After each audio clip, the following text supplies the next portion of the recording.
New Year's resolution. The Herd starts now. Here we go. It's a Tuesday. We are packed breaking stories. This is The Herd.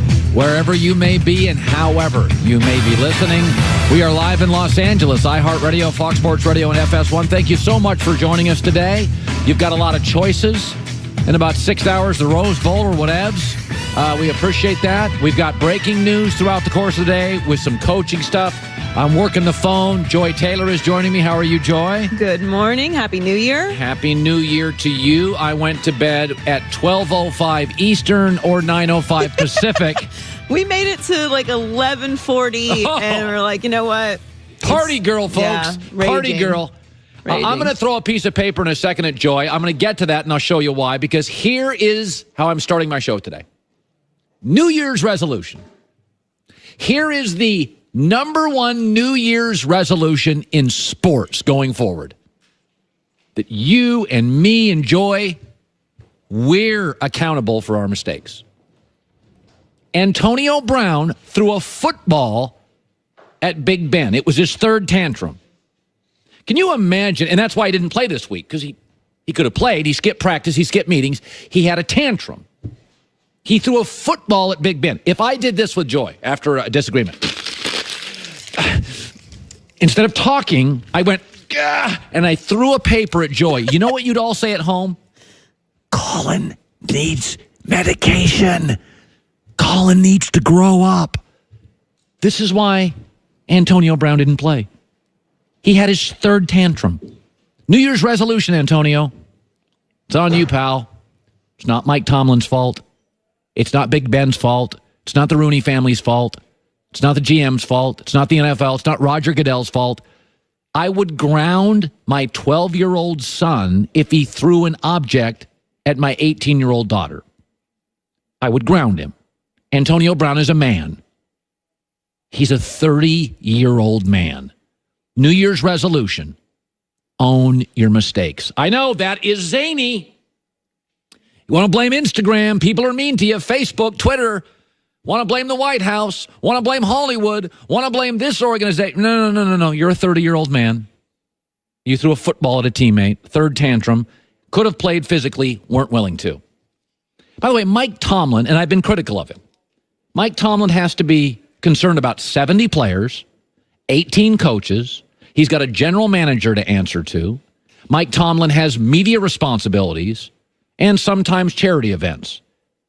And he's got to worry about a 30-year-old man throwing footballs and pouting. Now, this is going to be a very tough resolution for most of the American media because the media panders to athletes. They always give them an out. Well, it's the culture, it's this, it's that, it's, this opportunity. You can't blame the basketball player, the football player, the baseball player. It's going to be very hard, but it won't be hard for me because I had the kind of parents that held me responsible. And if I have to be a sports parent today, this is on Antonio Brown. And here's the other problem, is that football, you ever heard the saying, of course Joy has, she grew up in a football family, next man up. That didn't come from baseball or basketball. Next man up is a football term. And what it means is, you got 55 guys, her brother, the Hall of Famer Jason Taylor's hurt. You got to put somebody in. Somebody's got to make a tackle. Got to have 11 guys. Next man up is a football term. And the reason NBA stars are coddled and treated the way they are is because they're more valuable. They don't have a saying next man up. There is no next LeBron up. There is no next Kevin Durant up. There is no next James Harden up. But in football, outside of a couple quarterbacks, next man up. We're all big guys. Go tackle somebody. Go block somebody. But the Steelers have a very basketball culture. It's very star-driven. It's very dependent on stars. And that works in the NBA because you can't replace Kevin Durant or LeBron or Steph Curry. But this is a cautionary tale. Alabama and the New England Patriots are next man-up football programs, and they're dynasties. Between Alabama and New England, they are not beholden to the star player. They're not. Between the two of them, it's a 25-year college and pro football dynasty. The system is bigger than the player, and it's always been bigger than the player in football. Even if the player's Brett Favre, we got a kid named Aaron Rodgers. He's ready to go. Football is about the roster, not about the individual player. And Pittsburgh has become increasingly reliant on a star running back or a star quarterback or a star wide receiver. New England is not.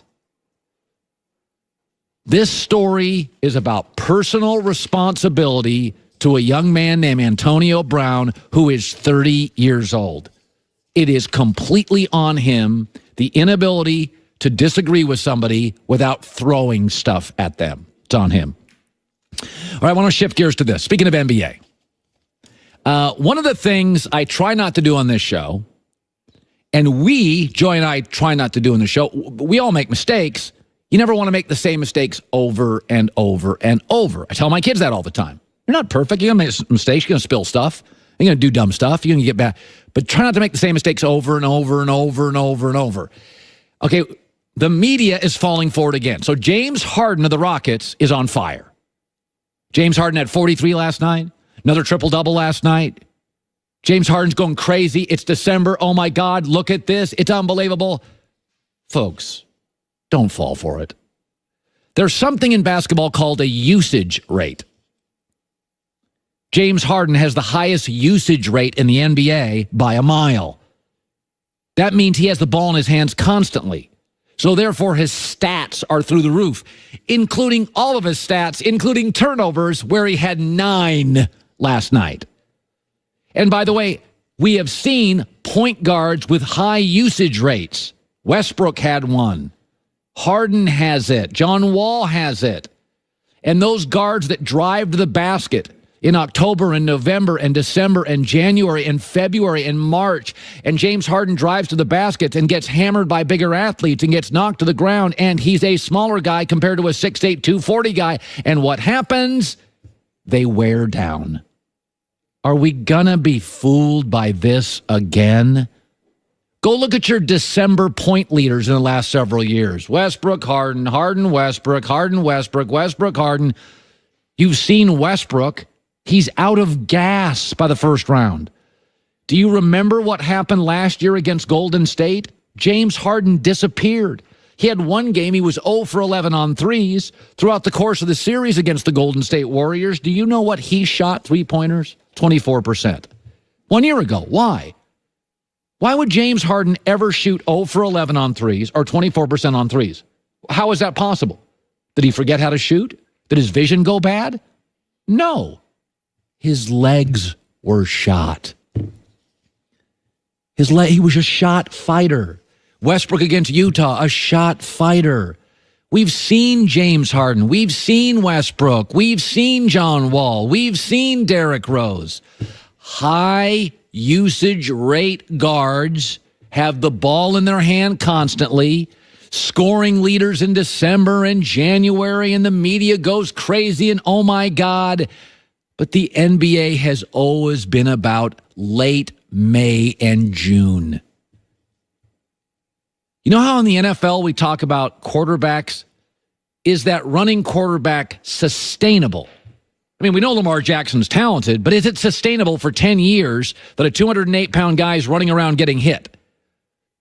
And it generally is not sustainable.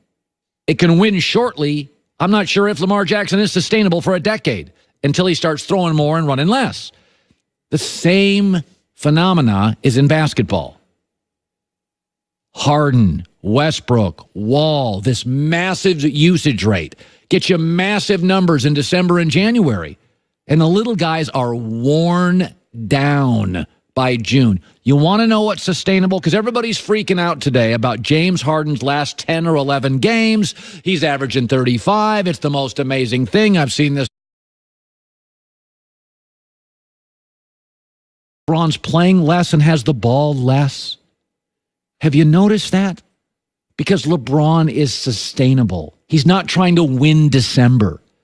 He's not trying to win January. In fact, January has been LeBron's worst month in his career. Always January. We're falling for it again. Here's your December point leaders the last 5 years. 2 guys and it's ended the exact same way. They are out of gas by May. And when you talk about the greatest players of all time and you talk about Michael Jordan and I say 6 for 6, is that about December? Nah, brah. It's about June. What James is doing is amazing. Seen it before. We'll see it again. High usage rate equals remarkable December, January stats. And come May and June, the Warriors will be in the finals.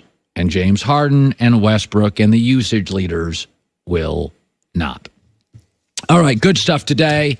The USA Today, we've got 8 different job openings in the NFL. I was on my phone yesterday. I'm just going to throw this out there. I'm just going to throw a name out there that's not getting talked about. I'm going to do that around the corner. There is a coach out there that has success, that's really good. He's a very good coach. People think he's not interested. I'm told he's interested. That's coming up next. He could solve your football